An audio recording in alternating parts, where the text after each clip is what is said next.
claim it as their own. Yet the light was not defeated. The light passed to those who loved God's word, who translated it and placed it into the hands of believers. The light passed to those who sought to understand God's creation and explored its wonders. The light passed to those who saw the dignity of human beings and fought to bring justice to the poor, freedom to those who were slaves. The light waits. Who will keep the light burning in our day? Who will take the light into the world? Who will carry the light if we do not? Who will carry the light if you do not?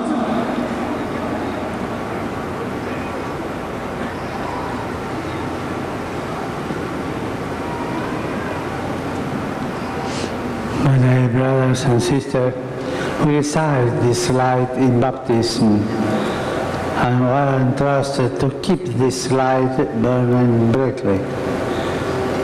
We ought to spread this light when we were confirmed.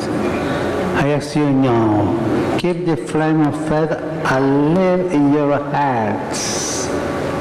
Alive in your hearts. Walk away as children of the light. Children of the light. This is the mission of every Christian. Lumina Pandere, to spread the light and to tell the world of God's love.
The Lord with you. Bless the name of the Lord. Our help is the name of the Lord. May Almighty God bless you, the Father, of the Son, of the Holy Spirit. Go forth, the Mass is ended.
Everyone to remain where you are as the Holy Father will go around once more to greet as many of us as possible. Let us all join in singing our final song, Pananagutan. Wala po munang aalis.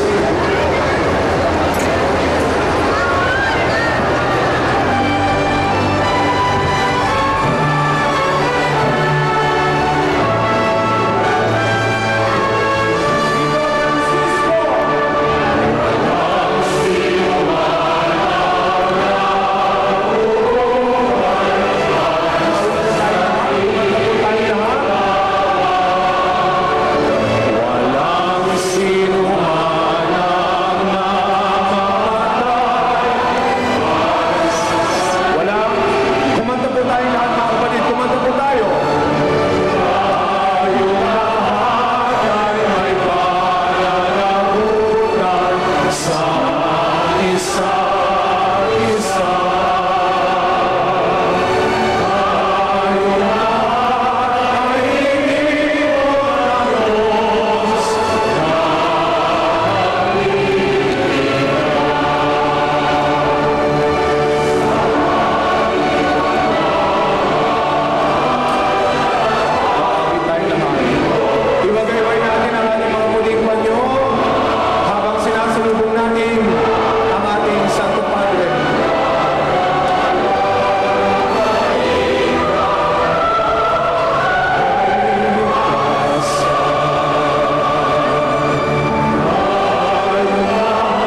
natin ang ating Francisco Wave. Sumanda po tayo. Pope Francis Wave. Humanda po tayo mga kapatid. Gagawin natin sa pagsalubong sa ating Santo Papa. Iikot po muli siya, kaya po, please, gawin po natin maluwag ulit ang daanan. Iikot po ang ating Santo Papa para basbasan po tayo. At paglabas ng Santo Papa, iwawagayway natin ang ating mga puting panyo at siya po ay ating babatiin bilang tanda ng ating pagmamahal. Ready na po tayo sa wave? Choir, dear fathers, bishops, at ang mga kapatid natin nandyan. Okay pa ba kayo? Mabuhay ang Santo Papa! Mabuhay ang Santo Papa! Papa Francisco! Papa Francisco! Papa Francisco! Papa Francisco! Mabuhay ang Santo Papa! Mabuhay si Papa Francisco! Mabuhay ang Santo Papa! Mabuhay si Papa Francisco! Papa Francisco! Papa Francisco! Papa Francisco! Sabayan natin ang wagayway ng ating puting panyo, ang ating pagsalubong sa ating Santo Padre, Papa Francisco. Dapat malakas, ha? Mas malakas pa sa ulan. Ireredy natin ang ating wave. Pope Francis Wave. Dapat nakangiti at malakas ang sigaw pag nag-wave. Are you ready? Subukan natin ang ating pag-wave. Mamaya pag nagbilang ako, ibig sabihin, paakyat na siya. Sasalubungin natin, bigyan po natin daan ang sasakyan ni Pope Francis dahil iikot po muli siya para basbasan tayong lahat. At iwawagayway natin ang ating puting panyo sabay ng pagsigaw at pagbati sa ating Santo Padre. Tumahimik ka. Papa Francisco! Kala ko wala na kayo. Mabuhay ang Santo Papa! Mabuhay ang Santo Papa! Mabuhay si Papa Francisco! Mabuhay si Papa Francisco! Papa Francisco! Papa Francisco! Papa Francisco! Oh, dapat ganun. Pag sumagot kayo, tinataas yung panyong puti. Yan. Ulitin natin. Papa Francisco! Kulang pa sa lakas at taas ng panyo, okay? Papa Francisco! Papa Francisco! Papa Francisco! Mabuhay ang Santo Padre! Mabuhay si Papa Francisco! Mabuhay ang Santo Padre! Mabuhay si Papa Francisco! Siya ang ating sunshine, sabi ni Cardinal Tagle. Kaya dapat mas malakas.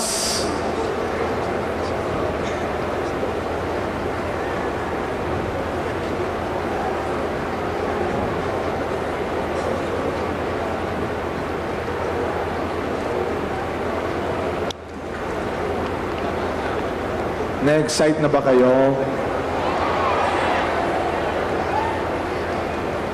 Mas excited si Pope na makita kayo. Naniniwala ba kayo excited siyang makita tayo? Gusto niyo na ba siyang makita? Mahal ba natin si Papa Francisco? Mahal na mahal ba natin si Pope Francis?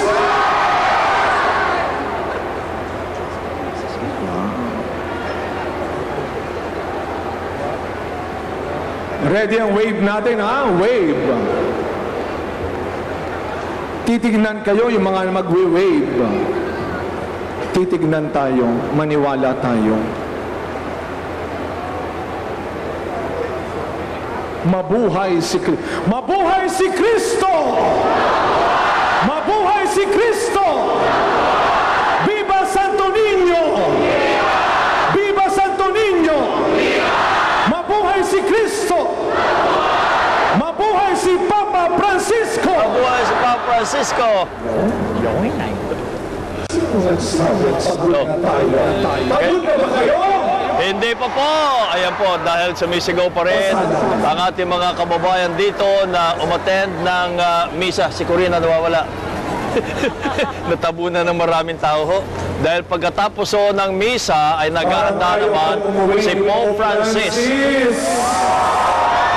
At inaabangan pa rin ho siya ng ating mga kababayan. Ayun, parang hindi raw makaalis si Pope Francis. Dahil kanina pa po natapos ang misa, pero parang hindi pa rin gumagalaw ang Pope Mobile ni Pope Francis. Although naghahanda na po ang mga escort niya. Papa Francisco! Papa Francisco! Mahal ka ng Pilipino. Ayun ang sinasagot. Samantalang bawat sigaw ay itinataas ng ating mga kababayan ang panyulitong puti. Mabuhay si Papa Francisco! Mabuhay! Mahal na mahal kita, Papa Francisco! Ayun, lumabas uli ang Papa. Papunta sa kanyang Pope Mobile.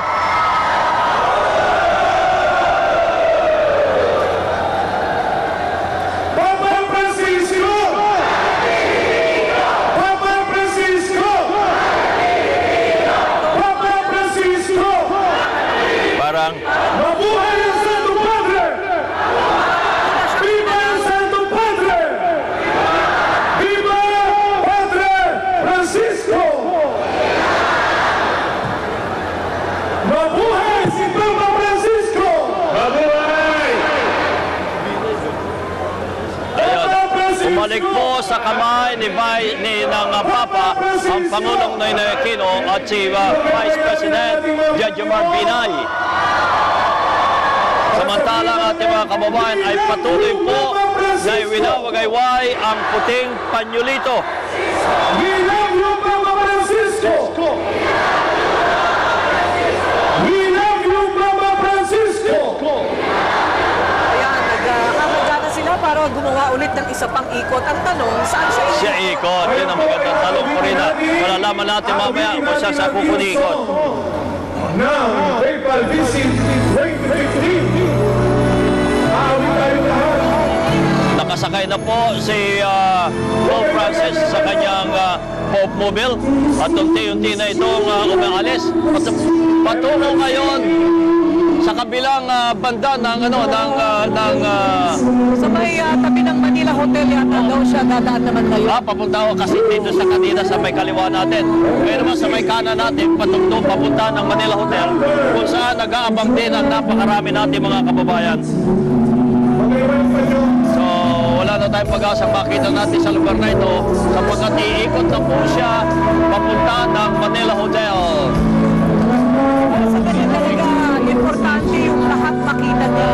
O lahat, magkaroon ng pagkakataon na siya'y makita. Mapera lang kung bigla. Everybody sing.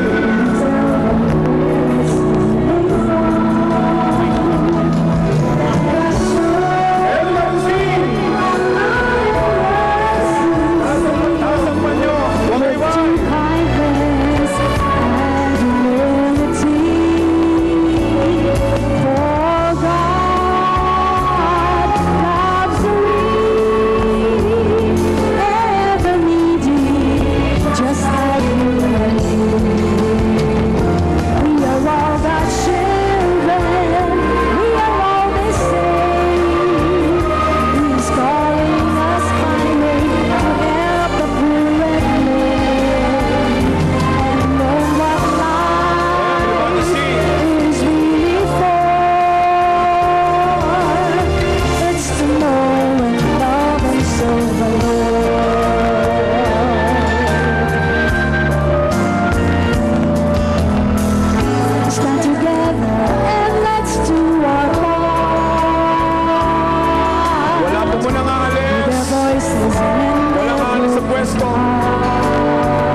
kapatid, aantayin po nating makalabas ang ating Santo Padre ng grandstand bago po tayo umalis. Ayun pa po siya, umiikot pa po siya. Wala mo nang lalabas, wala pong aalis ng grandstand. Sige po, batiin natin ang ating Santo Padre sa kanyang pag-ikot.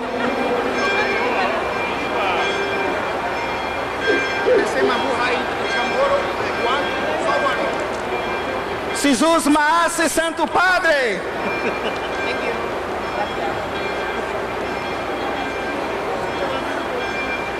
Wala po munang aalis at lumalabas pa po ang ating Santo Padre. Siya po ay nag-iikot pa para magbasbas.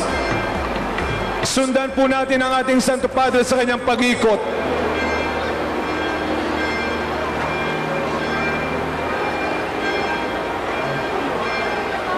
Nasa gitna po ang ating Santo Papa. Siya po ay nag-iikot. Viva Papa Francisco!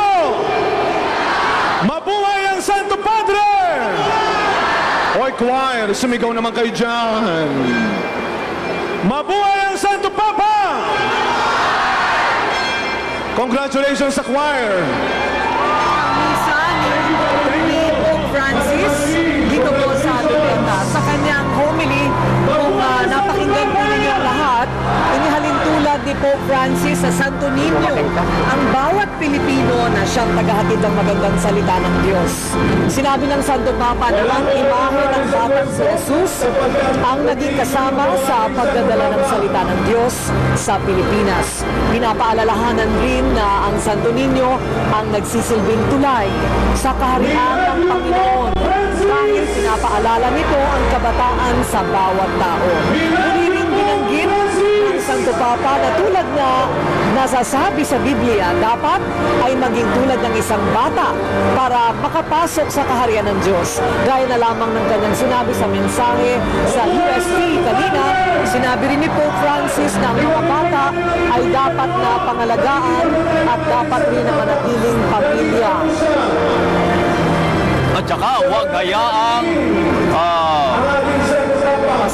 masira yung mga modernong teknolohiya ngayon. O tama nga naman, Corina. Yung mga gadget ay dapat laging dikit-dikit ang pamilya na nagmamahalan at nag-uusap. Yes. Dahil ngayon halos ang mga pamilya ay hindi na nag-uusap sa pamagitan na lang text. Yes, at saka cellphone. nakatutok sa TV, sa cellphone, sa laptop. Sa laptop. Oo. At kumisa na hindi na sila nagkikita. At pag sila nagkasama-sama sa loob ng tahanan, ay lahat ay nakatungo. Correct. At nakatingin sa kanilang mga laptop at sa kanilang mga cellphone. Okay. So kahalagahan na naman ang pagkakaisa ng pamilya ang pinag-uusapan ni Pope Francis. Correct. Oo. Binanggit din ng Santo Papa sa kanyang homily po dito sa grandstand na gaya ng opisyal na awiting "We are all God's children", bawat tao ay anak ng Diyos. Pinuri rin ng Santo Papa ang katatagan ng loob ng mga Pinoy na sa likod ng maraming trahedya tulad ng paghagupit ng bagyong Yolanda Tama. ay hindi nawawala ang pananampalataya sa Diyos. At lalo pang tumatag ang pananampalataya sa Diyos matapos ang Yolanda. Correct. oo, Matapos oo. ang bawat trahedya. Yes. Sinabi pa ng Santo Papa na ang mga Pinoy ang mga pangunahing misyonaryo ng salita ng Diyos sa Asia. Pinaalalahanan din ni Pope Francis ang mga tao na huwag sumuko sa likod ng sunod-sunod na problema at trahedya na kinakaharap natin sa araw-araw. Dahil ang Diyos ay laging nasa likod natin at gumagabay sa atin. Dagdag pa ng Santo Papa, dapat protektahan ang mga pamilya sa modernong pamumuhay na siyang nakakasira dito. Yun nga, yung mga modern technology, correct. Yun ang binanggit niya kanina. Tama May yun, lifestyle ng mga kabataan ngayon, Tama di ba? yun, oo. Kaya may talagang pagdidiin sa kahalagahan ng pag-alaga sa mga bata na huwag daw papayagan na mawala ng pag-asa at huwag hayaan na mamuhay sa kalsada. Street children yan. Oo. At higit sa lahat, lahat, muling hiniling ni Pope na ipagdasal natin siya palagi. Lagi naman sinasabi niya, di ba? Binay ko sa iyo, na ang Papa ay laging isinisingit niya na ipagdasal siya sapagkat alam niya na masyadong mabigat ang kanyang ginagampanan ngayong papel, ginagampanan bilang leader ng bilyong mga Katoliko sa buong mundo. Yes. Sa Pilipinas lang, sabi nga sa iyo, baka hindi lang 80 million ngayon ang mga Katoliko sa Pilipinas. Yes, ang tingin niya sa sarili niya ay isang pastol. Di ba yun yung drawing sa kanyang krus? Yung cross, yung Oo. may hawak-hawak na tupa. Oo. So yun ang tingin niya sa sarili niya at alam niya na malaking hamon din ito para sa kanyang liderato sa makabagong simbahang Katolika. Nasaan na si Pope Francis? Patuloy pa rin umiikot. Umiikot pa rin siya. Umiikot pa rin. Dito pa rin sa mga tao. Yes. Pero ang mga tao unti-unti na rin unti-unti pa rin umaalis ang mga kababayan natin. Ang pinakamahalaga, maayos silang umaalis. Nakikita mo ba, kabayan? Oo. Very orderly. Walang takbuhan. Walang takbuhan. Dahan-dahan silang umaalis sa kanilang kinatayuan ng maraming oras mula Oo. kanina pang umaga. Palagay ko siya, ginaw na rin yung mga yan. Oo. Ginaw na rin. Yes, maginaw kasi ngayon. Maginaw talaga ngayon. Pero maayos po silang nagdi-disperse. Huminto ba si Santo Papa? Pinto nga siya. Oo. Uy, bababa ba siya? Siya ay nagkakamay. Kumakamay. Nasa Popogel siya. Andiyan pa rin, nagpunta siya sa may quadrant. Dito sa may Luneta.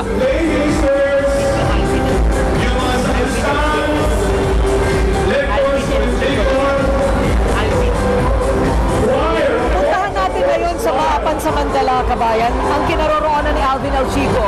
Kasi nga, kausap niya itong marami siya nakausap ngayon na nagbabad dito ngayong araw. Hindi lang nagbabad, talagang hanggang ngayon. Nandiyan pa rin. At inuulan kasama ang mga batang paslit. Okay, malaman natin mula sa report ni Alvin El Chico. Alvin! Nawala yung pangatog ng ating mga kababayan sa lamig nung makitang mas marami ang iniikutan ngayon ng Pope Mobile. Kasi kanina, parang saglit lang ngayon parang yung ibang sulok, yung ibang quadrant, siniguro ng Santo Papa na mapuntahan at tuloy-tuloy ang pagbasbas sa ating mga kababayan. Kung mapapansin mo kanina, marami na ang nanginginig dahil tuloy-tuloy naman ang buhos ng ulan, kabayan. Ngayon, lahat ng quadrant gusto niyang puntahan at mukhang mapapadaan na naman sa inyo diyang kabayan. Kanina nakita ko dyan umentra sa parte ninyo. Ngayon mukhang pabalik ulit sa inyo dyan matapos mabasbasan ang mga kababayan natin. Kabayan, back to you. Pulyo po silang pwedeng tignan.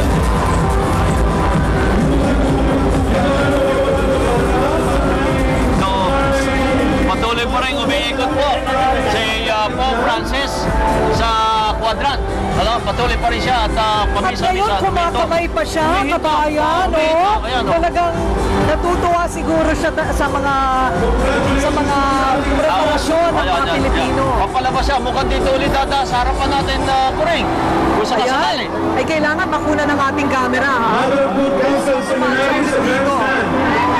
Ayan. Ito na ang huling hirit para sa napakaraming Pilipino.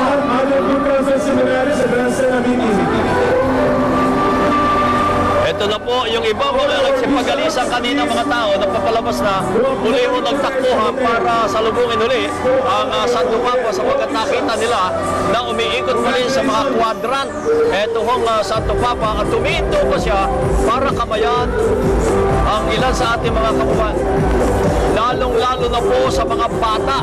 Yan po ang weakness ng Papa ay yung mga bata at saka mga matatanda. So kapag nakakita siya ng mga bata, humihinto siya at hinahalikan, pinapatong po ang kanyang kamay sa ulo ng mga bata. Huminto na naman po siya habang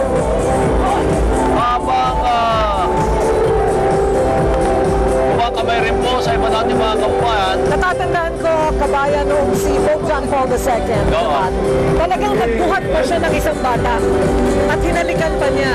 Yung batang yun, naging doktora sa St. Luke's. Naging doktora sa St. Luke's. Yung batang yun. At naging devoto. Eto na, Corina. Mga 10 metro na lang ang layo nahihirapan siya dahil marami mga taong sumasalubong. Kasi napuno na po ng tao ang dadaanan ng Santo Papa. Kaya ginagay siya ng mga pulis. Ito na po nandito na papunta sa aming harapan si Pope Francis. Habang dumadaan po sila sa harapan, Lolo Kiko, bless ulit! Ayun na po, dumaan sa aming harapan ni Corina ang Santo Papa. Tuloy-tuloy na ho siyang papalabas. Okay, mga choir, let us do for the last time. At nakasunod ang napakaraming tao sa likod ng Pope Mobile ni Pope Francis. Do the Francis way. 1, 2, Francis